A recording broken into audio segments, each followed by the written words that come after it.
Hey lads, well, I think I might have the missing piece.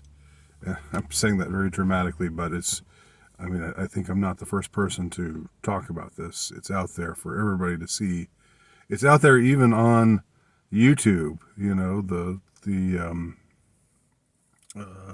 the supremely controlled organism of the deep state and of everything that is nefarious and corrupt that is YouTube.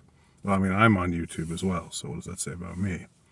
But there's an interview with Tucker Carlson on what's called the Full Send podcast. Never had heard of this podcast before, and it was recorded about a month ago, and it's extremely revelatory. It's about an hour, about an hour and a half long. It's very entertaining. I recommend watching all of it, but especially the last, say, 10 or 15 minutes of it. Unfortunately, the label, it's got the sensationalist label, like Tucker Carlson tells what he thinks about the truth about aliens. And yeah, there is a tiny part of it where he talks about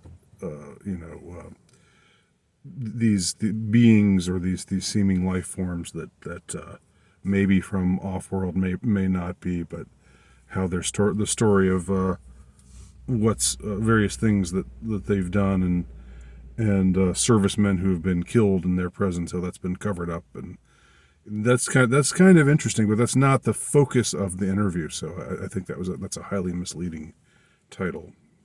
But the most interesting part of the entire interview, in which Tucker Carlson is just very frank, he's just very down to earth, just like not holding back on anything, so it's not the restrained version. This is the unchained Tucker.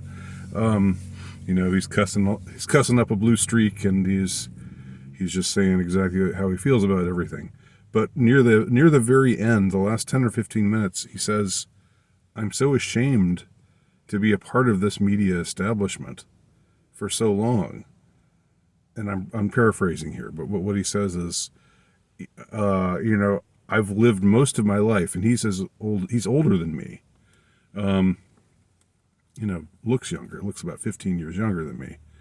He's still got that baby face and everything, but he's 53 years old, and he said, I've lived most of my life thinking that the mainstream media, whatever you want to call it,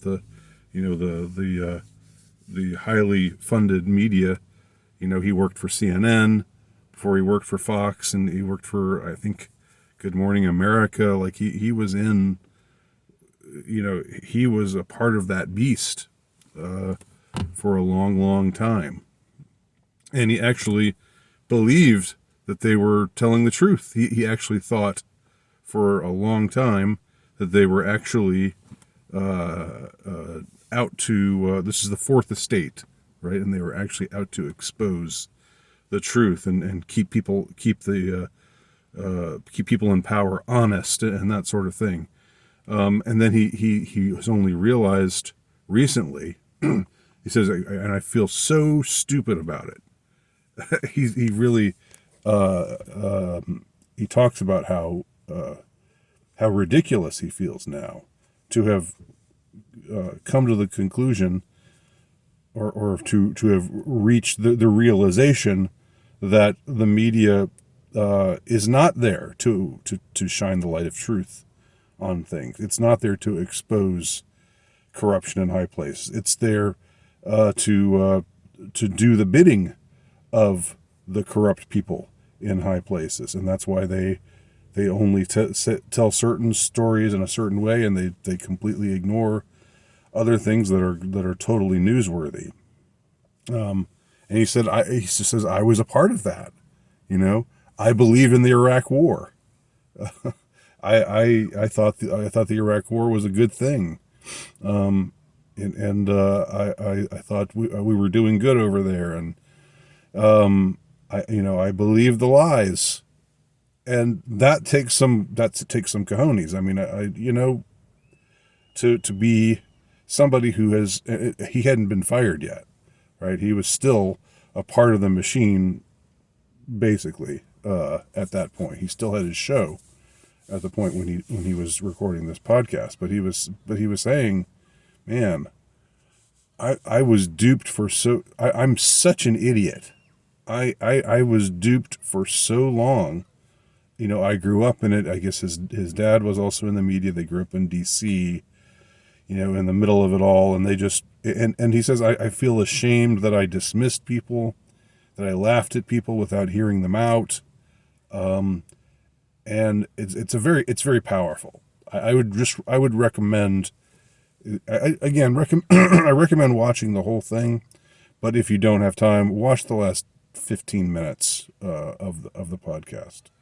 It's quite revelatory, and I think it's probably that interview was probably a big reason why they gave him the ouster over at Fox. That's just my guess.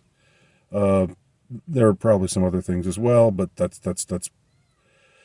that interview, what he had to say in that interview, how he's just completely off the reservation, in his mind, even if at the time he was still gaining sustenance from it, from the machine, from the media monster machine.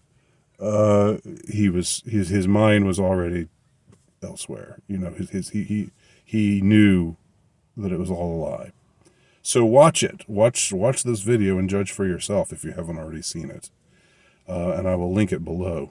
Thanks for watching.